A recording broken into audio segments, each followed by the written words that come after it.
Parents की मेरी लगातार बात हुई है, और जितने भी, मैं तो एक चीज और बोलूंगा आप लोगों से कि आप जब भी हम टीचर्स के साथ आए, अपने पेरेंट्स को साथ में रखिएगा, इस बात को ध्यान में रखिएगा, क्योंकि मेरी कम से कम मैं आपको सैकड़ों पेरेंट्स से मेरी लगातार, क्योंकि ऑफलाइन इंस्टीट्यूशन में हमारे बच्चे पढ़ते हैं, उनके पेरेंट्स से मेरी लगातार बात हुई है, ऑनलाइन स्टूडेंट्स के पेरेंट्स से लगातार बात हुई है। उनका यही कहना है कि सर, हम कोई भी ऐसा स्टेप नहीं चाहते जिस पर बच्चे को नुकसान हो, उसके लिए हम अपनी जान तक देने के लिए तैयार हैं, हम अपनी जान की बाजी लगा देंगे। और उसमें सबसे ज्यादा जब किसी मां से मेरी बात हुई और उसका यह कहना है कि सर, मेरा बच्चा परेशान हो चुका है और मैं किसी भी हद तक इसके लिए जाने के लिए तैयार हूं, बस आप लोग इसमें आगे बढ़िएगा और हमें बताइएगा कि हमें इसमें करना क्या है। उस समय ये मेरे खुद के रोंगटे खड़े हो जाते हैं और उस समय एक ही बात दिमाग में आती है कि अब आर या पार होगा।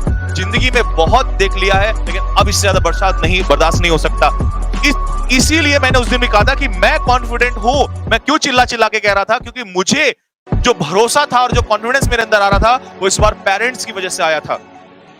क्योंकि जिनके वो तुम बच्चे हो, या मैं किसी अथॉरिटी के सामने जाके वहां चिल्लाता हूं, तो उसके लिए मुझे ये, मेरे पास शब्द हैं कि ये जो पेरेंट्स हैं, ये अपने बच्चों का हक मांगने के लिए आए हुए हैं, और ये बच्चे हैं जो अपना हक मांगने आ रहे हैं। तो मेरी मजबूती, मेरा जोश उतना ही दुगना हो जाता उस समय पर।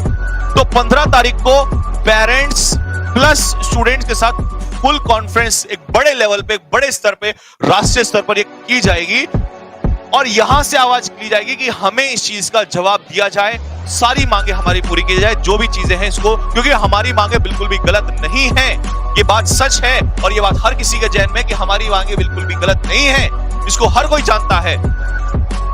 क्योंकि अगर ये गलत होती तो शायद टीचर्स गलत होते, लेकिन उनके माँ बाप जिन्होंने उन्हें जन्म दिया है, वो गलत नहीं हो सकते। तो हमें कोई गलत साबित नहीं कर सकता। अगर हम वहां दिल्ली में जाके खड़े होते हैं और वहां अपनी बात को रखते हैं, तो हमें गलत या हमारे ऊपर FIR या हो जाती है, कोई फर्क नहीं पड़ता। कोई फर्क नहीं पड़ता इस बात का टीचर्स को, क्योंकि वो कल भी स्टूडेंट्स के लिए थे, आज भी स्टूडेंट्स के लिए हैं।